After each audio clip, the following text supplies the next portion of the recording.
श्री सद्गुरु महाराज की जय। श्री सद्गुरु महाराज की जय। श्री सद्गुरु महाराज की जय। महर्षि में ही सत्संग सुधा सागर से गुरु महाराज का प्रवचन। आपने नई उम्र में क्यों साधु वेश लिया? प्यारे लोगों, मेरी जब नई उम्र थी और घर बार छोड़कर साधु रूप धारण कर लिया था, तब आरा जिले में एक जगह गया। वहाँ एक साधु रहते थे। वहाँ कुछ लोगों ने मुझे बुलाया और मुझसे पूछा कि आपने नई उम्र में क्यों साधु वेश लिया? मैंने कहा, मैं अंग्रेजी में पढ़ता था। उसमें प्यारी चरण मुखर्जी की लिखी हुई एक पुस्तक थी जिसका नाम था फर्स्ट बुक ऑफ रीडिंग, आरंभिक अंग्रेजी शिक्षा देने के लिए एक किताब थी। उसमें लिखा था ऑल मैन मस्ट डाई। इसी वाक्य ने अंकुश का काम मेरे लिए किया। जैसे अंकुश की मार से हाथी सचेत हो जाता है, उसी तरह मैं भी सचेत हो गया। संसार का सुख तब तक है जब तक मृत्यु नहीं हुई। संसार के सुख में दुख लगा रहता है। जैसे जैसे सुख होता है वैसे वैसे दुख भी होता रहता है। यह सोचने पर मेरे मन में हुआ कि संसार का सुख तो ऐसा है, तो संसार के सुख दुख से निवृत्त हुआ जाए। दुख तो कोई चाहता नहीं, सब सुख चाहते हैं। सुख से भी निवृत्ति होना चाहिए। श्रीमद् आदि शंकराचार्य ने कहा है, पुनरपि जननम पुनरपि मरणम पुनरपि जननी जठरे शयनम। इस बारंबार के जन्म मरण में स्वाभाविक रूप से दुख होते हैं। साधारण मृत्यु में यह दुख नहीं छूटता है। संतों की वाणी को बराबर पढ़ने से मालूम होता है कि अपने बाप दादा के घर को नहीं छोड़कर घर में रहकर ही ईश्वर भजन करो। अपने बाप दादा के घर को नहीं छोड़कर घर में रहकर ही ईश्वर भजन करो तो काम चल सकता है। सांसारिक दुख सुख से बचने का जो काम है वह काम करना चाहिए। वह काम है ईश्वर भजन। ईश्वर का भजन करना अच्छा है। सभी कोई जानते हैं ईश्वर के भजन में सीधे सीधे ईश्वर का गुणगान करना ही काफ़ी नहीं है। जो लोग रामायण महाभारत आदि पढ़ते या सुनते हैं उनको मालूम होगा कि भगवान राम जब थे तब भी बहुत लोगों ने उन्हें देखा था, लेकिन सिर्फ देखने से ही किसी को मोक्ष नहीं हुआ। अपने को मोक्ष में पहुंचाने के लिए कोशिश करो।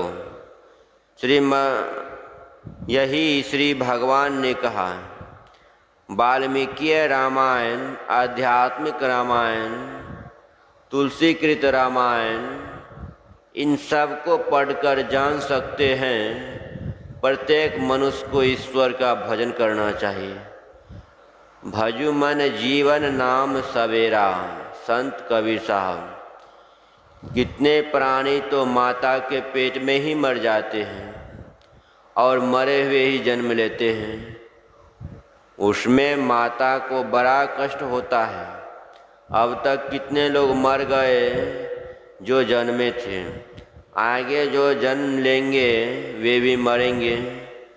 भगवान श्री कृष्ण ने कहा हम लोग अभी हैं, कभी नहीं थे ऐसी बात नहीं, या कभी नहीं रहेंगे ऐसी भी बात नहीं। इस जन्म मरण के चक्र से छूटने के लिए ईश्वर भजन करना चाहिए। बिना सिखाए कोई सीखता नहीं, सिखाने वाला गुरु होता है और सीखने वाला शिष्य होता है। जितनी भी विद्याएं हैं सबको सिखाने वाले और सबको सीखने वाले होते हैं। आज जितने छोटे बड़े विद्यालय हैं सब में वकालत, डॉक्टरी आदि की पढ़ाई होती है। डॉक्टरी में भी कई प्रकार के हैं। पहले की आयुर्वेदिक शिक्षा को भी लोग जानते थे और आजकल की भी एलोपैथिक शिक्षा को जानते हैं। संसार में जितने प्रकार की शिक्षाएं हैं उतने को कौन जानता है? मैं तो कहूँगा कि ईश्वर ही जानते हैं। एक शिक्षा सबसे भारी है, वह है खेती करना। अगर खेती नहीं किया जाए, अन्न नहीं उपजेंगे तो खाने के बिना संसार मर जाएगा। कोई काम नहीं कर सकता, इसलिए खेती अवश्य करो। खेती के लिए गाय पालो, दूध मिलेगा, बछड़े होंगे, उससे खेत जोतने का काम होगा। जब आदमी बूढ़ा हो जाता है तब वह पराधीन हो जाता है। जब कोई काम नहीं कर सकता है तब किसी को सरकारी पेंशन मिलती है, किसी को मुआवजा मिलता है। संत लोग कहते हैं बारंबार के जन्मने मरने से छूटने के लिए ईश्वर का भजन करो। ईश्वर भजन के लिए जो युक्ति है वह जानकर करो। जैसे खेती से अन्न उपजता है, वैसे ही सत्संग रूपी धरती से ईश्वर भजन के वास्ते शिक्षाएं मिलती हैं। और ऐसी शिक्षाएं भी मिलती है जिनसे गुरु का चुनाव हो जाता है और पारमार्थिक गुरु की पहचान हो जाती है। गुरु की सेवा की जाए, उनके सत्संग को किया जाए, तब ईश्वर भजन कैसे होगा जाना जाएगा। बाहरी भजन सत्संग है और अंदर बाहर से बाहरी भजन सत्संग है जो अंदर की ओर जाने के लिए प्रेरणा देता है। मन को बाहर से अंदर ले जाओ, इतना अंदर ले जाओ कि उन्मूनी अवस्था को प्राप्त हो जाए, मनोलय हो जाए, केवल चेतन आत्मा रह जाए। यह मेरा ज्ञान नहीं है, गुरु ने जो ज्ञान दिया है वही यह ज्ञान है। साधना करने से साधक को यह अपने ही आप मालूम होगा। शिव नारायण स्वामी ने कहा है, मन रे तू लागी रहो यही ओर, सार शब्द कपाल भीतर होत अनहद शोर, सुनि समुझहि मन मुदित निहारत, पलक परोजनि भोर, मिले गंग सहित जमुना सुषमना की ओर, उलट नयन निहारो भीतर, कोटि न होत जोर, सुन्न आसन आपुसाई, बसन रंग रस भोर, शिव नारायण कहीं समुझावल, चितवन नयन के कोर। अनहद शब्द में मनोलय होता है।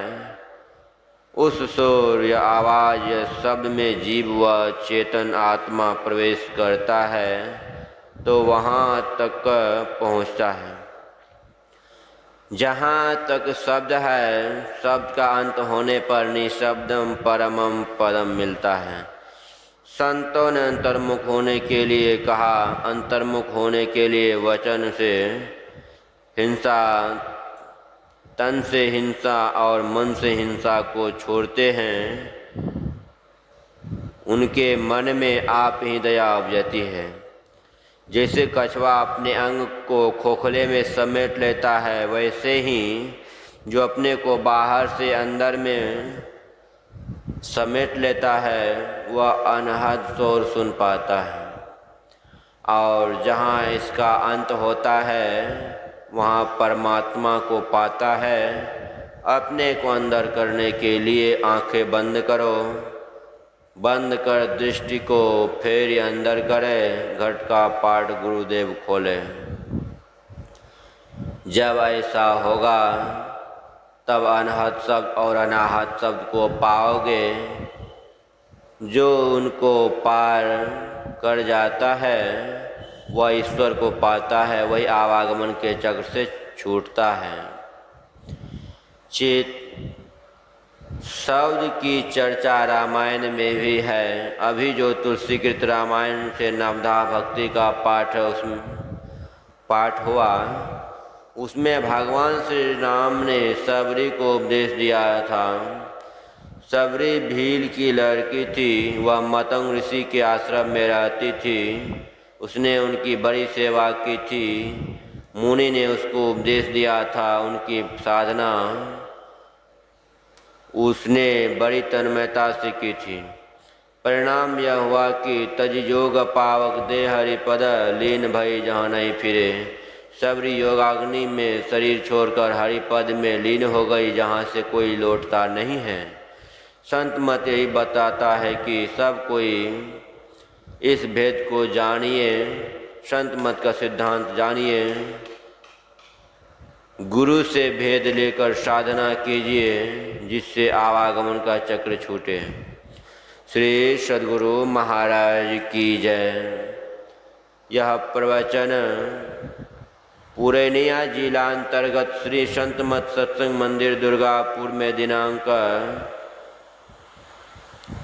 22/2/1966 ईस्वी को अपराह्न कालीन सत्संग में हुआ था।